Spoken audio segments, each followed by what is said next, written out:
Good morning. Good morning and welcome. Welcome back. Welcome to the World Affairs 2010 conference. This is the third keynote and plenary session entitled The Aftermath of Crisis, Comparing Economies Rich and Poor. My name is Rich Lyons.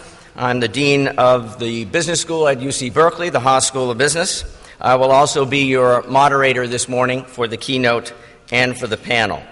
We will begin this session with our keynote speaker, Under Secretary of State Robert Hormats, and continue afterwards with our plenary discussion with Mansour Dailami, James Manyika, and Matthew Bishop. There will be some time for questions both after the Undersecretary's remarks and following the panel discussion. Please pass your question cards along to Council staff throughout the program. I will ask as many of your questions as time permits.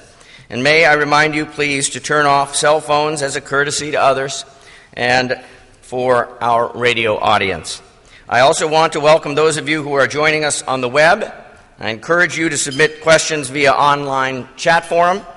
You can also join the conversation via Twitter using the hashtag WorldAffairs, one word, WorldAffairs. Now, it's my honor to introduce this morning's keynote speaker.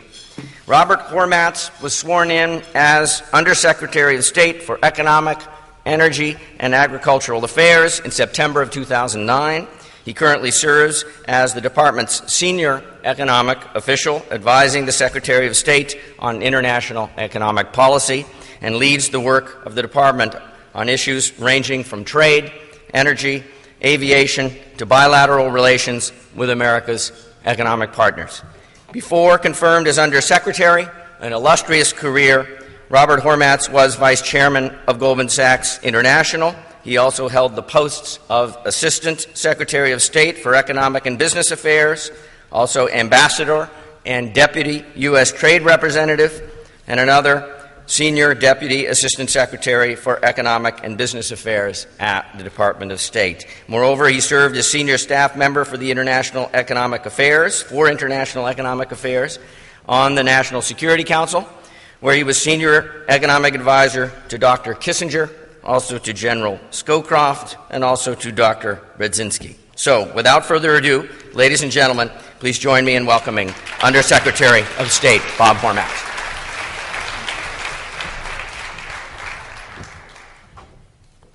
Well, thank you very much, Rich. It's a pleasure to be here. I always love coming back to San Francisco.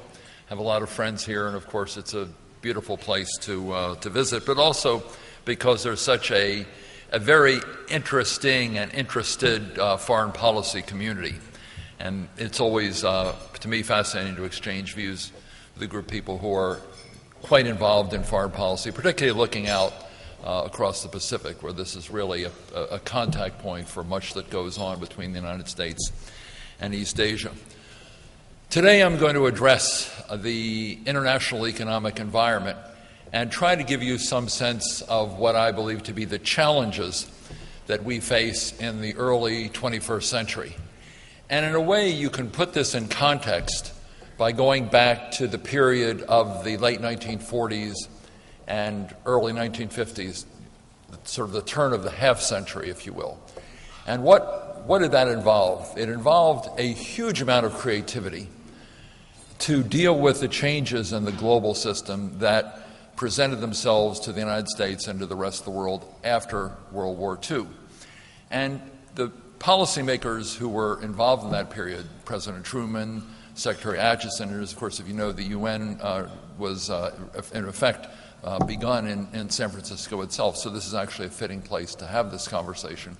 But those leaders and many others, General Marshall and others who were involved with that period, understood several things. They understood that the system that they developed after World War II could not be the system that they had before the war. In fact, there was really not much of a system before the war.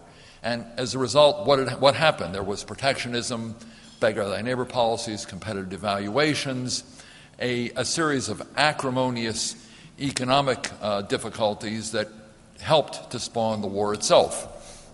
So they understood they had to create a system for the future that avoided those types of financial and trade disturbances that ultimately led to the war. So what do? They put in place the World Bank, the IMF, the GATT, which is now the WTO, the OECD, the Marshall Plan, NATO on the political side, the UN on the political side with also a major economic component.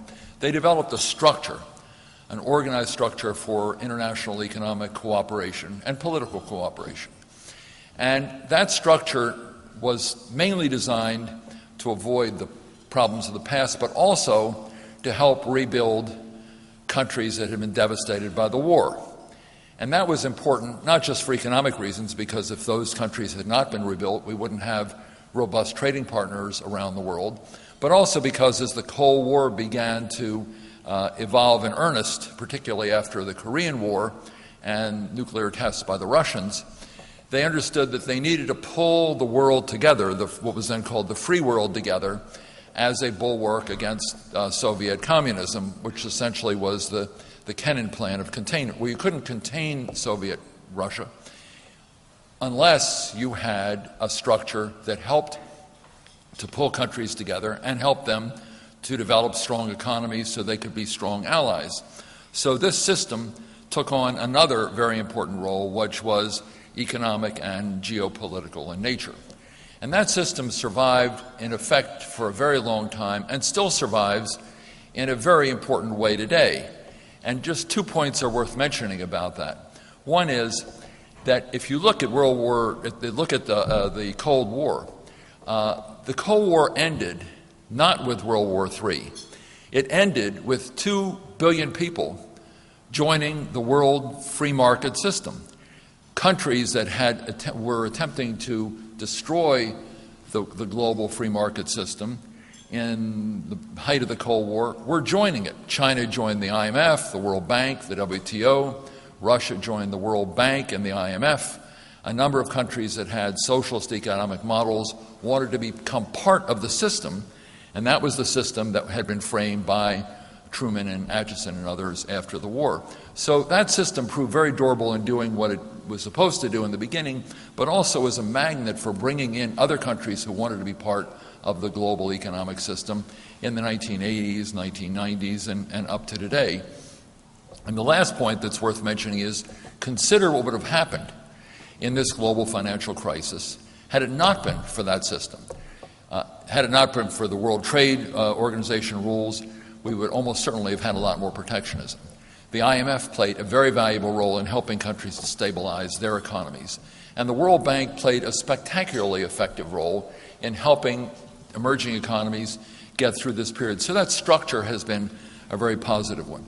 But now we have a different set of challenges, and we have to take a look at those and figure out how we deal with those in a new context. One is clearly we have a multipolar world. We have a group of countries that are economically powerful from a trade point of view, financial point of view, and even from a technological point of view. And those are Russia, India, Brazil, China, and a number of others, smaller countries, but nonetheless very important, Saudi Arabia, South Africa, and South Korea. So there are a lot of other countries, and certainly our neighbor to the south, Mexico. So these countries are playing a big role. The second point to bear in mind about these countries is they're not like us. And by saying that, the people who ran, the countries who ran the global system after the war were basically rich, industrialized countries with relatively high GDPs per capita. Most of these economies, with the exception of very few, are big economies, but they're not, if you look in terms of GDP per capita, wealthy economies. Many of them have lots of very low-income people, in some cases people even below the poverty line. So their internal needs are very different. And what they want out of the global system, in some cases, not all, but in some, is different from what we and the major industrialized countries have been practicing for the last several decades. So we have to understand these countries come with their own issues, their own concerns, their own domestic considerations. Another element relating to these countries is that they are developing countries in many respects, but they're also big capital exporters. And this, again, is a big change. It used to be the general dictum that the industrialized countries would send capital to the developing countries. That was the way it was for much of the last half century. Now, some of the largest exporters of capital are countries that still have major internal development problems. And China is clearly one. Russia is a capital exporter. Many of the oil countries are capital exporters. Brazil is a capital exporter, and a number of smaller countries. And where do they export their capital? They export the capital to the richest country in the world, us. The other part of the problem is that these countries, over the last 15 years, the developing countries, were the ones who had the greatest concerns about sovereign risk. If you look back over the last 15 years, you had the tequila crisis in Mexico. You had the Asia crisis, the East Asian crisis in the 1990s. A lot of these countries had vulnerabilities. Now, some still do, but increasingly the sovereign risk problems, the big indebtedness, is in the developed countries, the big industrialized countries. We're seeing it in Greece, but Greece isn't the only one. There are a number of industrialized countries that have a very substantial amount of debt, in part because of the measures they took to get out of this financial crisis. Another element that's very interesting is that there's a certain inward-lookingness on the part of some countries these days. That countries that are somewhat disenchanted with the global economic system have problems in the sense that their people are not as positive about the global economy. They see the global economy, particularly the global financial crisis, as being disruptive to their jobs, disruptive to their communities, causing them to lose a lot of their savings.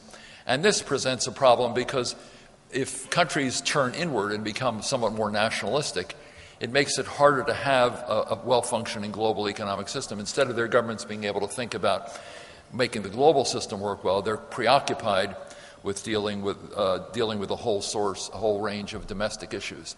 And you can see this in the United States. The support for open trade, which was very strong in the 1950s, 60s, and most of the 70s, has now diminished substantially. It's much harder to get public support for new trade agreements. It's harder to get support in the Congress. If NAFTA were brought to the floor of the Congress today, the odds are it wouldn't pass, or at least wouldn't pass in one house. So there is something very important going on in the United States, and that is we're tending to look more inwardly, and other countries in the same way, more economic nationalism, not everywhere, but certainly in some quarters. Another element that's very interesting about the global system is it used to be the case that there was competition for markets. Generally, countries were competing for markets. Now you have competition in a wide range of areas. You have competition for capital, you have competition for energy, for raw materials, and increasingly competition for things like arable water, clean water and arable land. So that competition has extended from markets to a wide range of other things. The other element that's very interesting is how in the 21st century economy, the internet and various types of communication devices have pulled the world together. Production lines, supply chains, production chains are now transnational. If you produce a car in any one country, the odds are that parts for that car come from 20 or 30 countries. The same with an airplane, same with a computer. In other words, we have a transnational production platform around the world. The research can be done somewhere, the development of the product somewhere, the components come from many other places. It can be produced somewhere and sold throughout the world. The integration of the global system has increased dramatically. Obviously, the integration of the financial markets have similarly increased very dramatically, which means that when there are problems, they get transmitted across borders very, very rapidly. The other side of the coin, however, is that positive things can be transmitted across the borders very rapidly, too. So you've got a much more tied together system than ever before. But the things that tie it together, particularly the internet, also confront us with certain vulnerabilities. I don't know if there was a CNN thing a little while ago on cyber terrorism. But basically, because we're so networked, utilizing the computer, we're also very vulnerable to disruptions in the computer system, in the international networking system. And that is a problem. It's not just the web, which is subject to breaking down, but a lot of things that go on. Money is moved by wire. Information is moved by wire. Smart networks control the global smart networks control a lot of the production process and a lot of the transportation process. So these are the kinds of changes that have occurred in the system. And the last one that I'll mention is that the role of government has changed very dramatically. In the 1990s, it was the case that for most countries, the United States and many other countries, there was a notion, in the 1980s too, in the Reagan administration, a notion that the role of government was receding. The role of government was not going to be as great in the 80s and 90s as it had been in the earlier part of the second half of the 20th century. The fact now is that governments are playing a much greater role. They're playing a greater role here. The United States government is involved in banking, insurance companies, the conservator of Fannie Mae and Freddie Mac. It's involved in a wide range of things. Other governments are becoming more involved in a whole range of things. Governments are going out to support their national champions. They're going out to lock up energy property and raw material property around the world. So the role of government has changed from a receding role to an increasing role. And that means also some very complicated changes for international economic governance. So let me just take 1 minute or two to give you a sense of how we need to deal with these kinds of changes. One, the obvious one, is the Group of 20, very inclusive, bringing countries together that were not in the Group of 7 or the Group of 8, particularly China, India, and Brazil, South Africa, Mexico, and a few others, Saudi Arabia.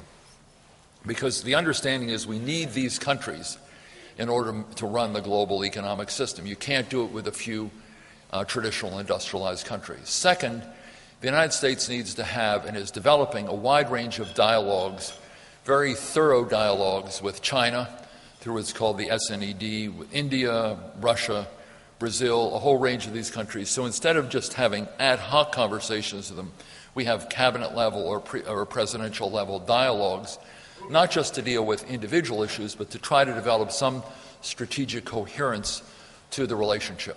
A third thing we have to do is bear in mind that we need, with all the changes that are going on with these big countries, there's still the underlying issue of poverty in many parts of the world. And in fact, in many parts of the world, while there's been growth in some areas, there's been a decline in others, and the gap is widening in terms of incomes in a lot of countries. The United States also is experiencing that, with some people doing very well and others not doing very well. So in this overall dialogue, we can't forget the fact that there's still hundreds of millions of people living below the poverty line. There's still an awful lot of income inequality, and we have to find ways through development assistance, food security plans, and many other elements of that kind of program. And the last point, and the point I'll leave you with before taking some questions, is that we in the State Department understand that we can have the very best international economic policy, but unless we connect to the aspirations and the needs of the American people, unless we can explain to the American people that what we're doing is in their interest, and explain it convincingly, not just rhetorically, unless people can see that their government, their State Department, other aspects of their government are providing for their interests in the way we conduct our international economic policy, we're not going to have very strong support for that policy. On the other hand, if, as we are trying to do, we take a number of measures to support exports, the President just came up with a national export initiative.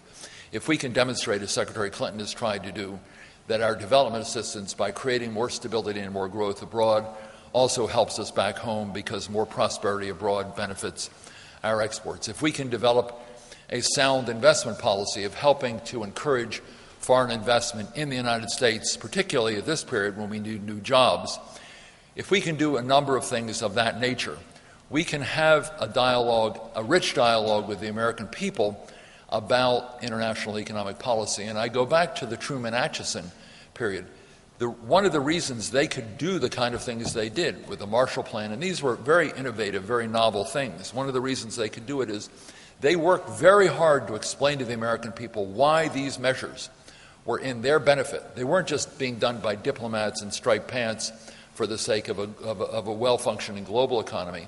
They worked very hard, particularly Truman on the way to San Francisco gave speeches explaining how the UN was very useful to Americans. They did the same with the World Bank and the GATT and the IMF. We need to have an international economic policy that is grounded very, very clearly in the needs and the aspirations and the concerns of Americans, in these very turbulent times. So that, in one sense, is really a primary objective that I have and others in the administration. As we develop all these other things, we also have to keep in mind that our major constituency is not somewhere around the world, it's right here in this country, and understand what Americans are concerned about and how what we do abroad relates to the concerns of people on Main Street, workers, businesses, farmers who are concerned about the global system, who feel they have problems in it and essentially want us to serve their interests in the way we conduct international economic policy. So with that sort of quick review of the world, I'd be very happy to take a few questions. It's very hard.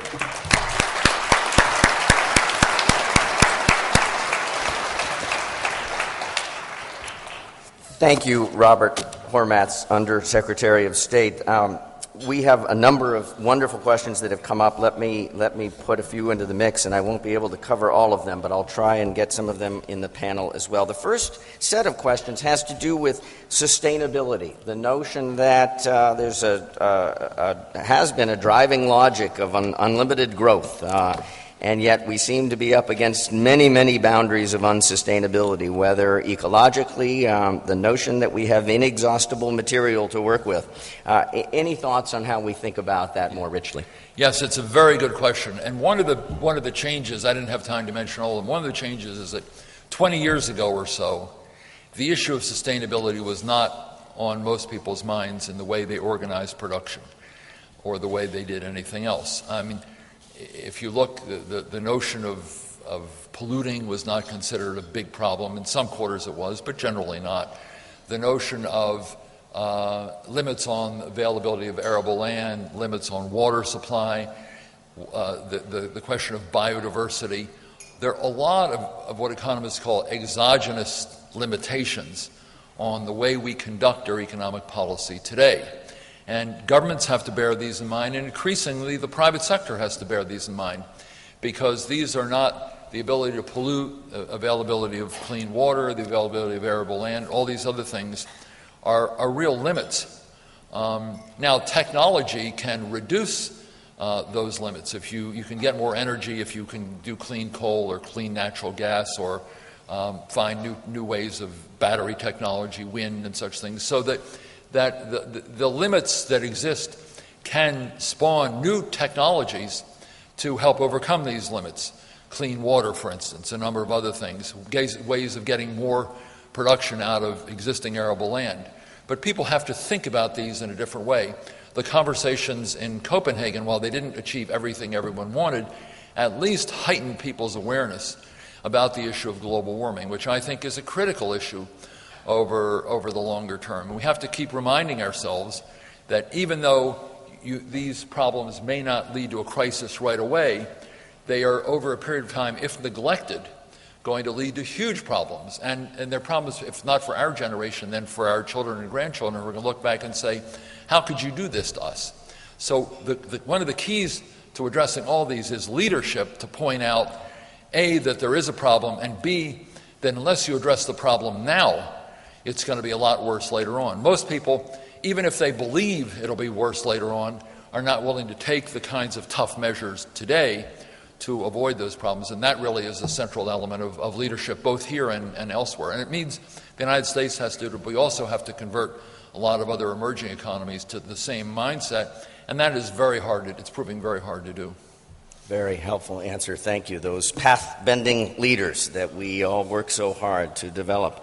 Another theme in the questions has to do with the institutional environment, whether one thinks about international organizations, World Bank, WTO, or non-governmental organizations, how they play a role, particularly in the context of developing countries with distinct political ideologies relative to the West. Well, that's one of the more complicated factors about governance today. That is, you had the group of seven.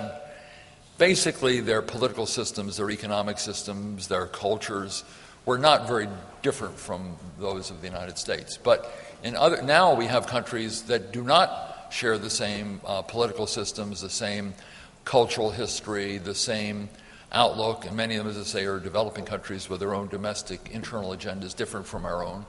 And therefore, it makes it a lot more complicated to come to common solutions. I mean, I look at this in terms of congruity. We're not necessarily going to have similar answers to all problems, but at least we ought to identify areas where there is a convergence, or at least something close to a convergence of interest, and figure out a way of building on that. And that requires a lot more work. Diplomacy used to be just a few countries. You could call London or Paris or Bonn, now Berlin, or Tokyo, and you could work out most issues. Now you can't do that. You have to have Beijing, Delhi, Brasilia, Pretoria, countries like that. You have to work with a lot of those capitals as well. And it means that we're not going to get quick answers to any of these problems. It means you can't do these things all at once. And it requires a great many dialogues on a great many issues to do this. There are no quick answers, but I do think the one thing that leads me to be optimistic this can be done is, as these countries, as I pointed out, become more integrated into the global system, what happens in the global economy has a direct impact on their economic success. So that they need to bear in mind, as they proceed, that what they do at home, to the extent it has an effect on the global system, can turn around and have an adverse effect on them if it proves to be disruptive to that system. On the other hand, if they do things that strengthen the system is more prosperous and more orderly, that can also redound to their advantage. So having these countries understand that what they do at home is not isolated, that it has a systemic impact, and that systemic impact can adversely or beneficially affect them, that's really the key to it. And trying to get that sense of consciousness about the system is important. Don't forget, the United States didn't have that for a while. We took a lot of actions in the 1920s that were harmful to the global system and turned out to harm us.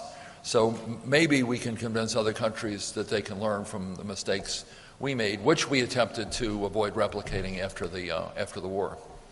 Thank you. And this will have to be the last question, and we'll try and make it quick here. The question is this: it relates to you mentioned a number of the global institutions and their role in preventing protectionism, the WTO. You mentioned the country level inward-looking dynamic. This question is about Mercosur, EU, ASEAN. How has this layer of institution helped us to shape and deal with the turbulence, and how do you think about that layer going forward?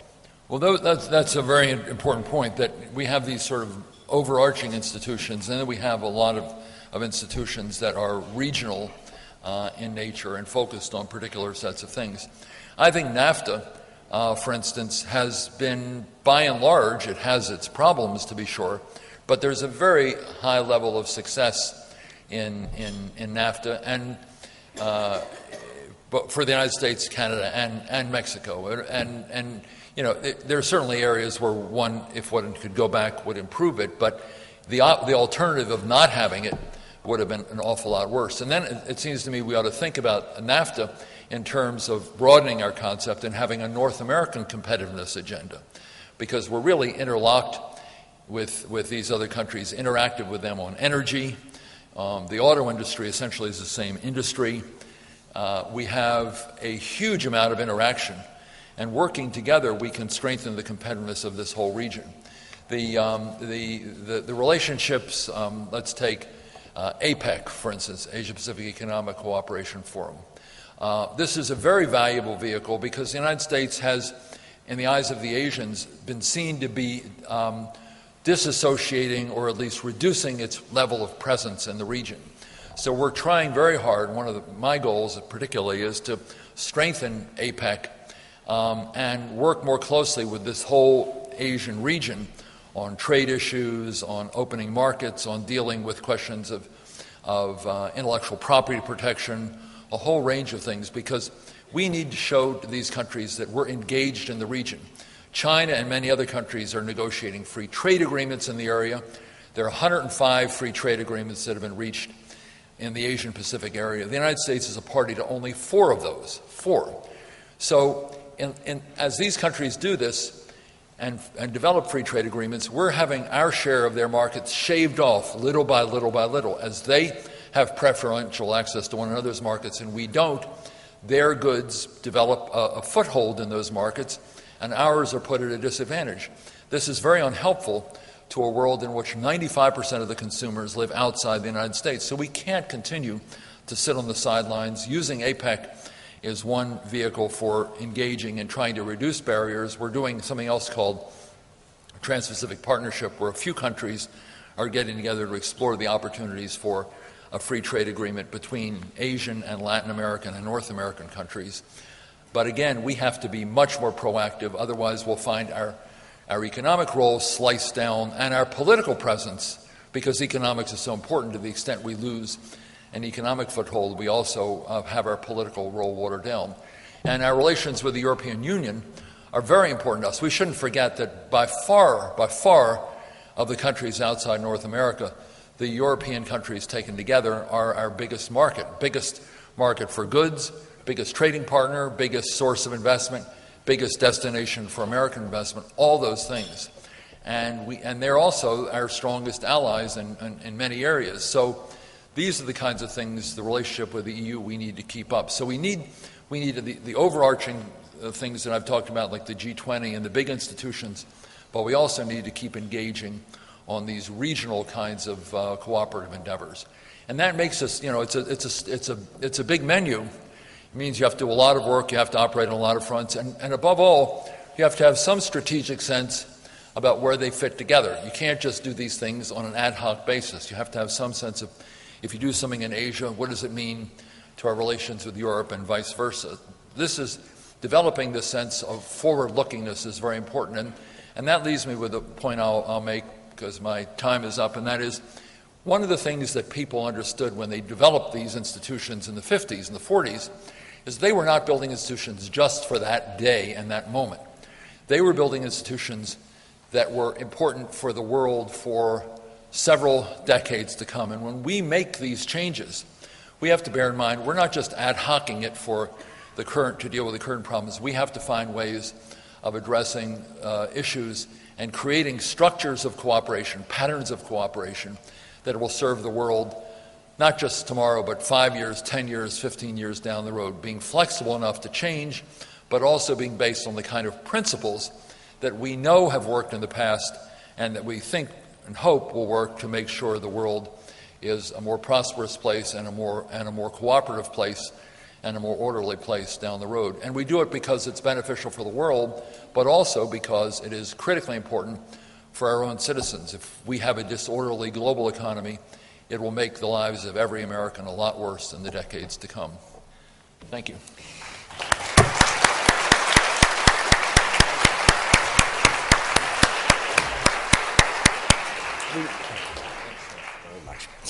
Thank you very, very much, Undersecretary of State Robert Hormats, for your encompassing remarks and for also joining us today in San Francisco. We will roll right into our panel session. I ask our three panelists to please come up to the table.